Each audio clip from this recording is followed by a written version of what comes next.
Afternoon friends, सर्व मित्रमैत्रिणींचे स्वागत. Happy channel मोमेंटमध्ये आज मी तुम्हाला उन्हाळ्याच्या सीझनमधलं पन्ह करून दाखवणार आहे. तर ते लागणारं साहित्य पहा. कैरीचा गर काढला आहे, 2 वाट्या, 3 वाट्या गूळ आणि त्यासाठी लागणारं वेलची पावडर, वेलची जायफळ पावडर आणि इकडे चाट मसाला आणि मीठ.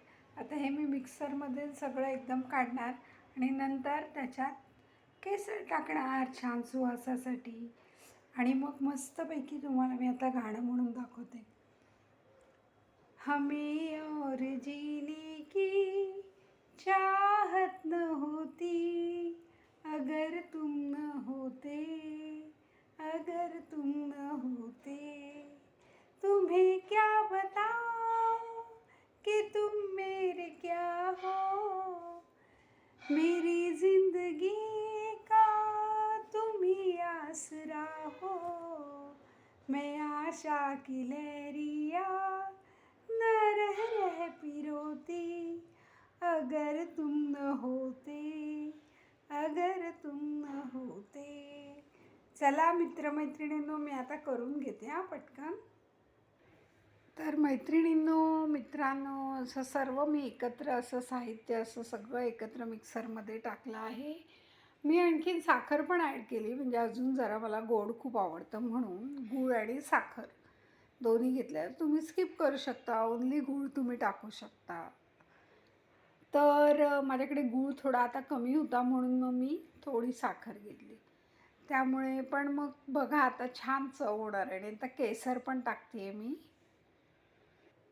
बघा फ्रेंड्स, मी केसर पण टाकलेले आहे वासासाठी. वेलची पावडर मी तुम्हाला म्हटलेलंच ना टाकणार म्हणून. तर बघा आता मी मस्तपैकी ते काय तयार करते आणि मग दाखवते. तर बघा फ्रेंड्स, आपलं कैरीच्या पानाचं पल्प मस्त तयार आहे. तुम्ही असं छान असं बरणीत भरून ठेवणार आणि जेव्हा पाहिजे तेव्हा मी घेणार 2 चमचे आणि त्याच्यात थंडगार पाणी टाकायचं, वरून पुदिन्याची पानं टाकायची, बर्फाचे खडे आणि मस्त ते एन्जॉय करायचं. असं छानपैकी एन्जॉय करायचं. तर बघा तुम्ही मी कसं करते ती केलं आहे. हॅलो मित्रमैत्रिणींनो, छानसं थंडगार पन्ह तयार आहे.